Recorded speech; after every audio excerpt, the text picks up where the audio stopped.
Golf Club has entered into the CC contest in the early part of May, or later part of May, early part of May. It looks like the later part of May, the 25th or whatever, 23rd, somewhere around there, 23rd. My name is Catcherman22, also known as Dan around the forums. I am the current CC scheduler for Pro and Am, which gives me a little bit of credibility as a CC judge for the contest. So I'm one of the two judges scoring this originally. This is not my scoring round, this is my very first playthrough round, so you just get my initial thoughts as I play this. I will play it multiple times under different pins and different conditions, just to test out how things are looking. I will say right off the bat that I am not a designer. I have not designed anything in this game, so I'm looking at this strictly from a playing perspective and a scheduling perspective. So how well would it play on tour, and then would I schedule it on either Pro or Am? Ideally, I don't want to schedule it on either one, so I'm looking for courses that are both Pro and Am, but it's not going to hurt you in this contest if it's targeted one or the other. So with that in mind, just a couple of things off the rubric that I'm going to be commenting on as we go. The most important thing for a CC course is its playability. Are you offering opportunities for different shots with both Masters clubs and Pro clubs? Do you give an advantage for Master clubs? Do you get an advantage for Pro clubs? Ideally, you wouldn't do either, or you'd give a mixture of the two. How your greens look? Are they interesting? Are they slopey? Is there a lot of red? Is there a lot of flat spots? That type of thing. The technical execution, again, is not my specialty, so you're going to get some comments from another judge on ways to improve. I know I saw in your thread you were looking for improvement critiques. Unfortunately, this is probably going to be a lot later for you. Then it'll be helpful. I don't know exactly when this is going to come out, but it's currently the 27th of May. We're looking at things like, does your textures work? Is this sculpting natural? Textures and elevations, are they together? Things like that. The aesthetics in the environment, does the course and the surrounds feel cohesive? You've got a great screenshot right here. This is a great picture. And the routing, the flow, the cohesion, the variety of holes. We'll talk more about that when we get into the scorecard, which I'll do after the first hole. And then, like I said earlier, is it around I want to go back and play again? Is it something I would schedule? Is it something I would send to like Jeremy Mayo to play on diamond cutters? That type of stuff. Okay. So with that in mind, on my very first playthrough on any course that I do, I always play the default conditions.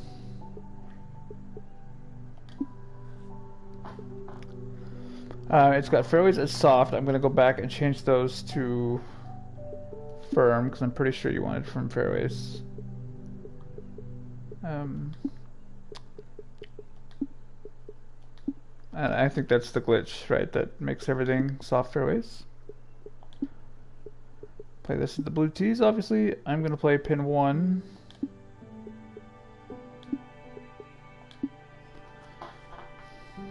And we'll get started. First thing for me when I'm always judging a course is the first impression, so the look I get off the first tee tells me a lot. So it should be one of your better looking tee shots, because it sets the stage for your course. You don't want it to be the best one, but you don't want it to be like the worst one. This one's okay. The house on the left, is that a clubhouse over there? What is that? Hotel, maybe? What is that over there?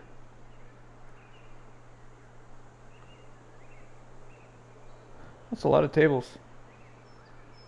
That immediately grabs my eye. I do like the dock down there, that's nice.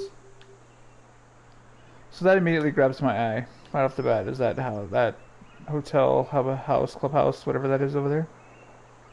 It kind of takes away from the golf, to be honest with you. So, have the first hole be about the golf. Alright, I'm a PGA player,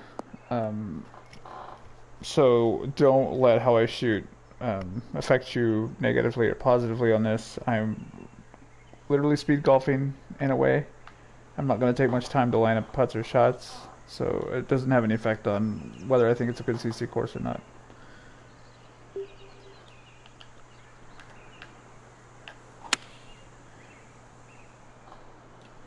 All right.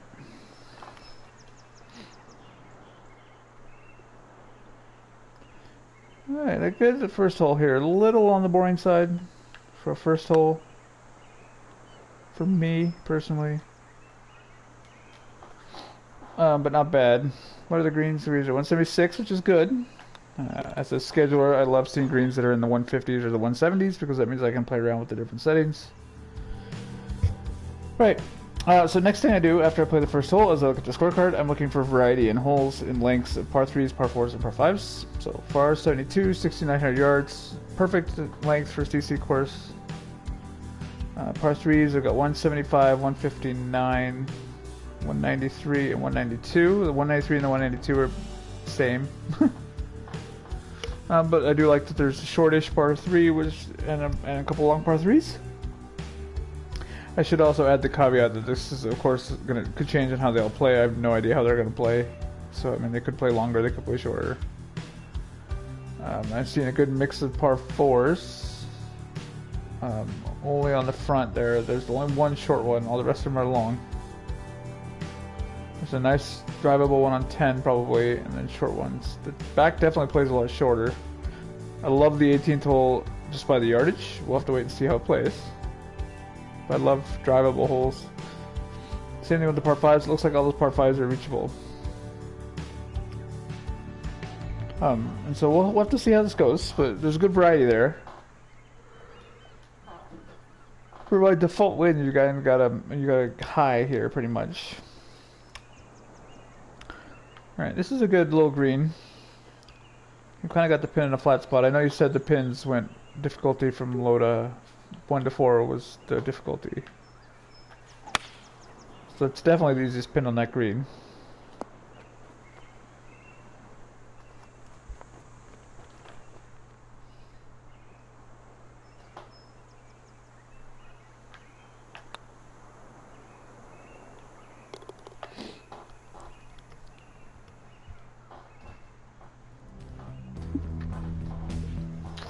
Right, 368. This is a short one out of 4. This is a nice looking tee shot here, the way you've got the sun kind of framing the hole over there. You're kind of forcing me to hit a 3-wood here. I can't really hit driver. I could, but there's no reward for that.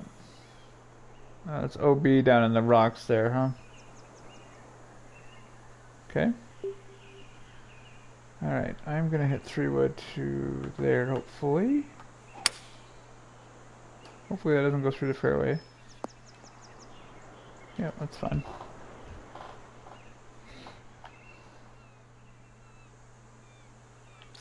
So this hole plays a lot longer because of the forced layup, which I'm not a giant fan of. I would have almost liked to have seen you have kept the fairway going all the way through on the right hand side, and give you a chance to hit driver and be rewarded with a shorter shot, but then you're penalized by that rocky outcropping there. Because in reality, I mean, who's going to go in that outcropping?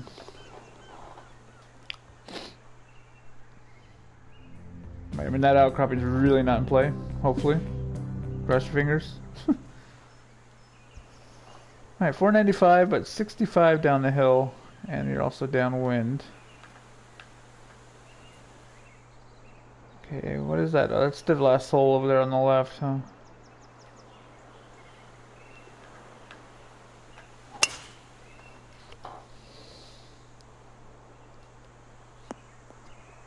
Okay, so the long hill plays shorter, so that's a little bit better.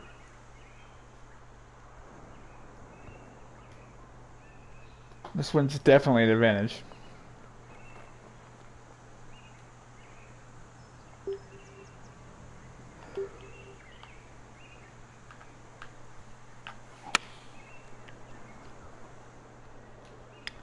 Kick it off the knoll there. All right.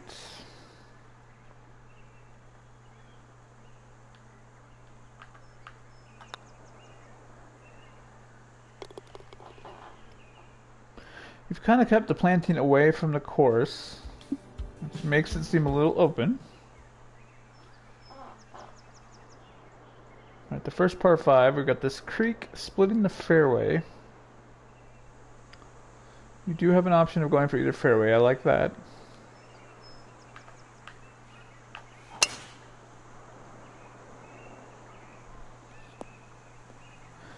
I almost would have raised up those bunkers a slight hair so that they're more in the sight line. I thought that would have made the hole a little bit prettier. Everything feeds to this pin. That's good. 17, 204, 203. Yeah, pushed it. See if everything funnels. Whee! Okay, not bad. And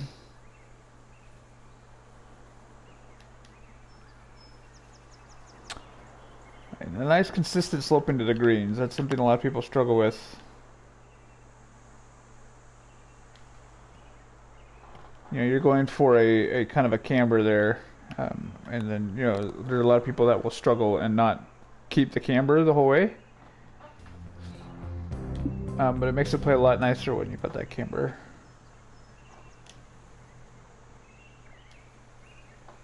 Okay, another nice little par 4 again, but see what I'm talking about with the underplanting here. Right, all this space to the right is very bare. Same thing here. Right, it goes from really densely populated to nothing, and then fairway.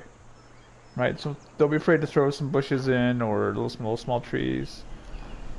Because all this space is dead space. And it takes away from the look of the course.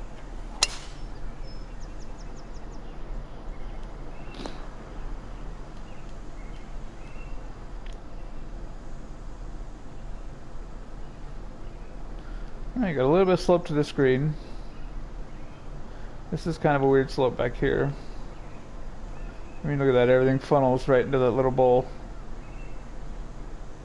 Right into that spot right at the bottom of my screen right there. It's like a bowl. So like if it were to rain, all the water would funnel right into that spot. So you gotta be careful with those on your greens.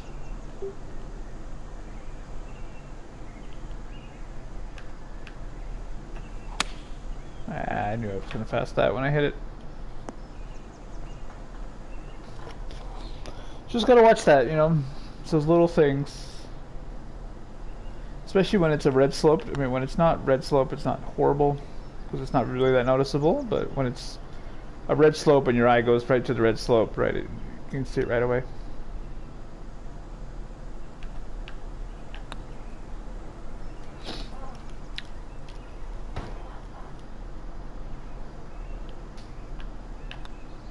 Alright.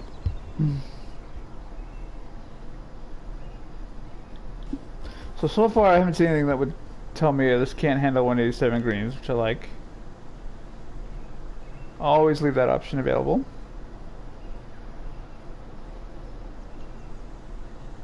Like the one little sailboat out there.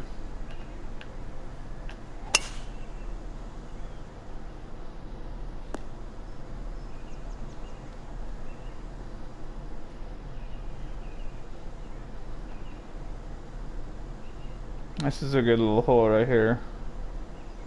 All the options. Alright, you've got to be super accurate if you're going to go for this.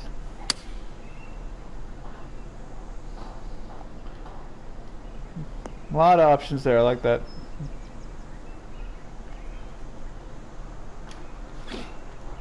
That is a nicely designed par 5 right there. Reachable, but if you want to go for it, then you better be accurate. Because if you're not, you're either going to be wet or in a bunker with a really difficult bunker shot.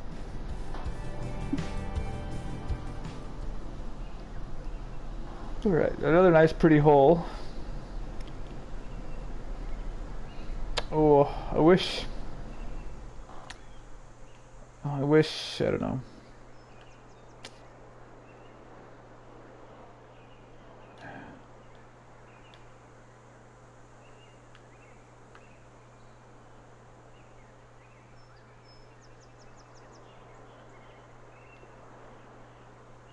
Where did we just come from?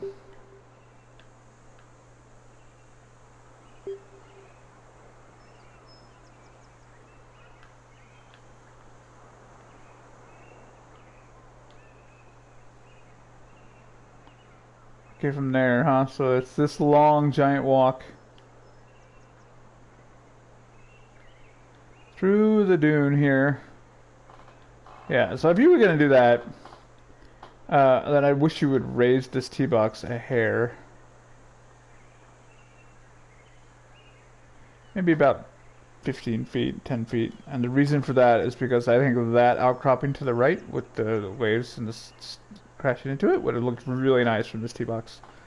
But you can't see it. Alright, so like when I pan over it like this, it looks instantly better. Right, and so if you're gonna force a long walk like that, then raise the tee box a little bit.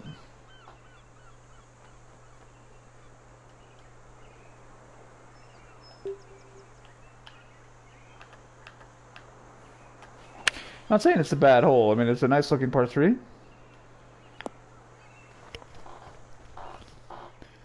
It's just you went to some detail to make that little outcropping to the right, and you can't see it.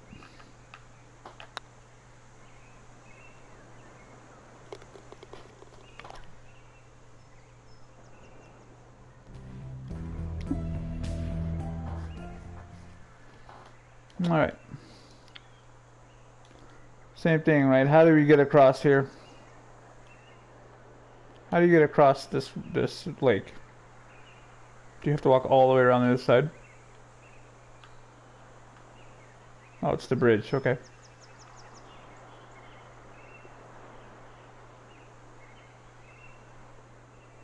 Interesting, it's a two-way bridge here.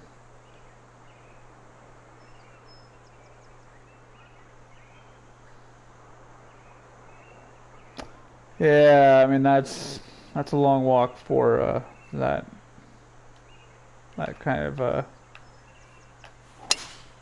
it's a long walk for a walking course. Let's put it that way.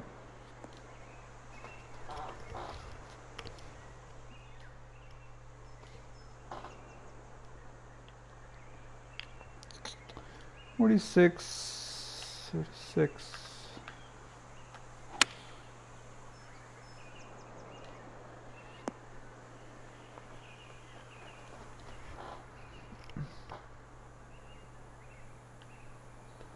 So that might be something you're gonna get nailed from on another judge. Your routing here's a little, just a little exaggerated.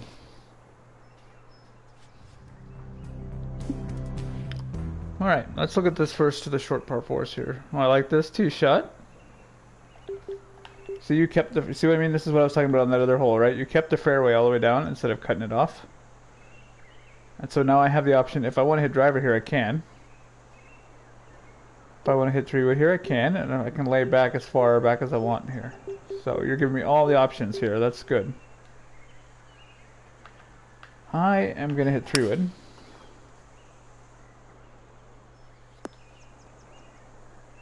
Because if I hit driver, it goes in that back bunker. And it brings the miss into play.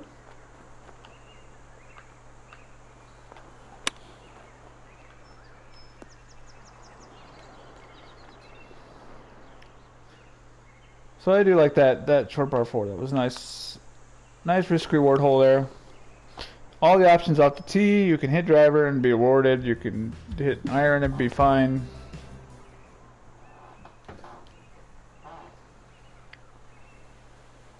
Alright. Got a nice little look here to the right of the fairway with that little pond. Does that pond connect anywhere though besides just being a pond? Otherwise that would look weird. It doesn't.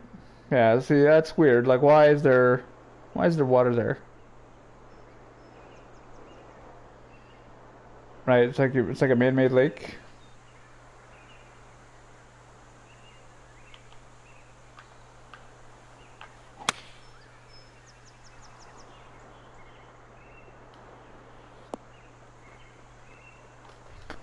You just gotta be careful about that too, right? Just don't put water for the sake of putting water.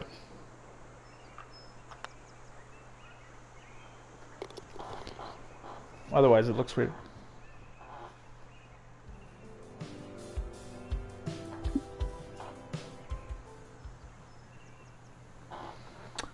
Alright, 356. Nice use of lighting here. The way the shadows cast a contrast on this, it looks very nice. What happens if I hit driver? Oh, I can hit driver.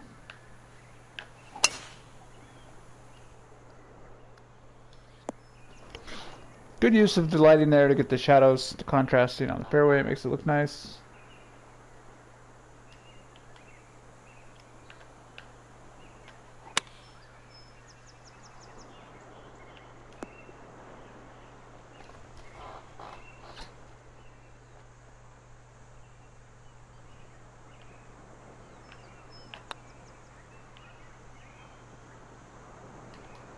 Flattened out. All right.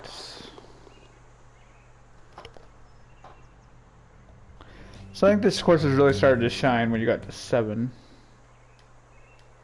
And we're actually getting into the bluff holes. The bluff holes are all really nice.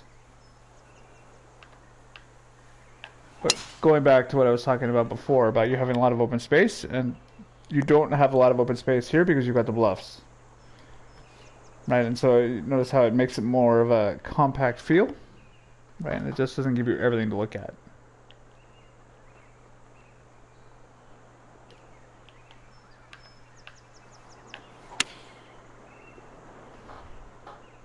See if I can chase this 2-iron back there. Off the slope. That's the hair too hard.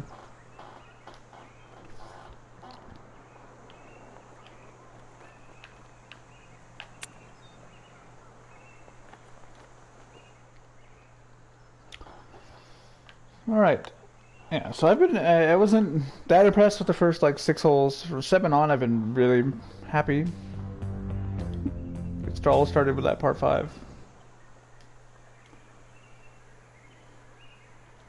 Another nice little bluff hole. See now, again, you've got the open space, right? So you've got all this open space up on the hill. Right, and you've got that flat spot right behind the bunker that is going to draw my attention. And so in one sense, I would like this tee box to have been elevated just a hair so you could see the whole green. But then it brings that back area into play. So this is a really awkward yardage for this club set.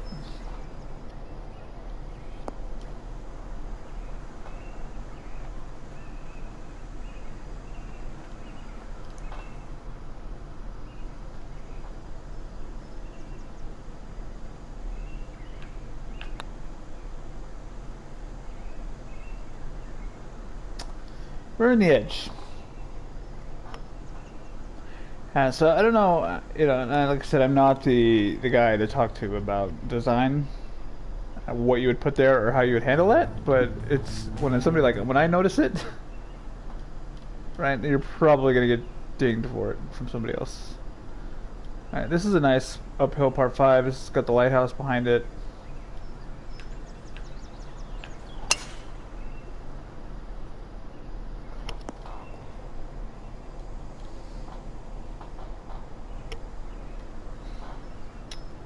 Oh yeah. Oh, that's kind of a weird shaped green. But not bad.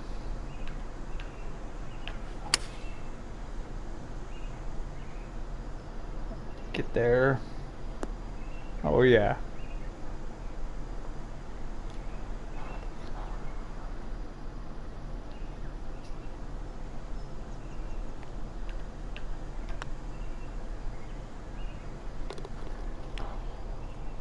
Alright.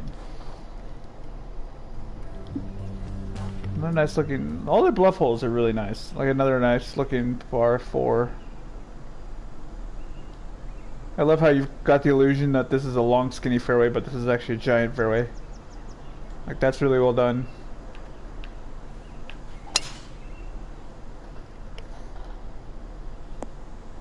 Notice the empty space on the right's not there, right? So the hole looks a lot better.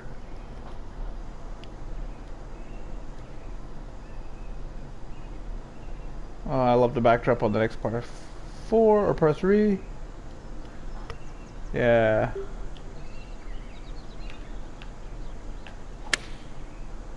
So you've really got these bluff holes down. Definitely fits the name. Said I just need to work on the non-bluffy areas that where you got all that open space. And I think you could have a really solid course here.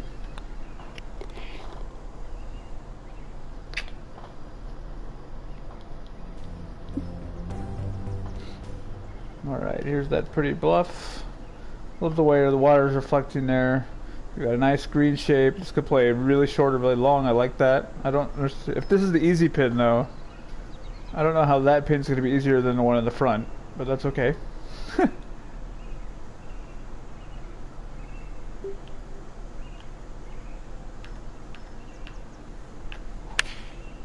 Uh-oh, what's in the water? Splash. Try that again. Funny thing is I knew that when I hit it, it was going to be in the water.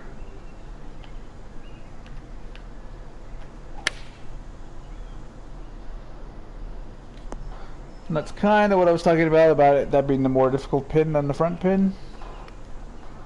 Because you can't miss that left at all. And I don't have exactly the easiest putt here.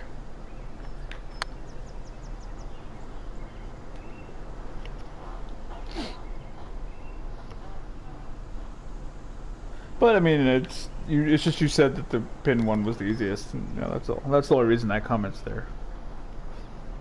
I'm not saying it's a bad pin. It's just saying if your claims that this is the easiest pin set. All right, that's the last short hole. I do like me a drivable par 4 again. And again, see what you did with the open space here. Instead of leaving all this space open, like you'd been doing, you threw a bunch of bunkers in there, right? And it looks so much better.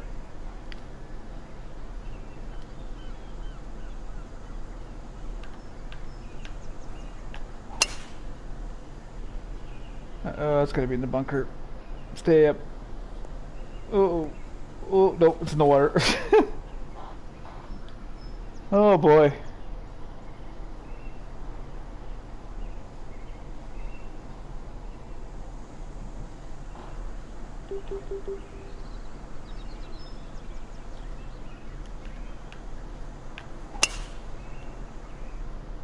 Uh-oh, I'm gonna do it again.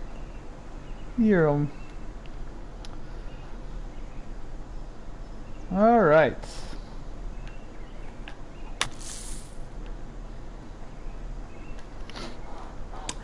Like I said, I'm not a huge fan of the first 6 holes. I think the last 12 holes are really nice. Like I said, my main feedback for you is work on the open space.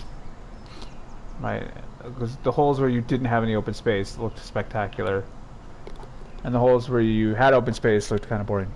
So it plays well. It's nice. Wasn't a good finish for me, but that's right. Yeah. So if you want to discuss any of this or you have questions, feel free to shoot me a PM on the message board or find a Twitch stream that I'm in. I'm usually, you know, all the Jeff's and Andre's and everybody's Twitch streams. But you can always message me on the forum as well. So with that being said, I will wish you the best of luck, and I'm going to sign off right now. But good luck in the contest.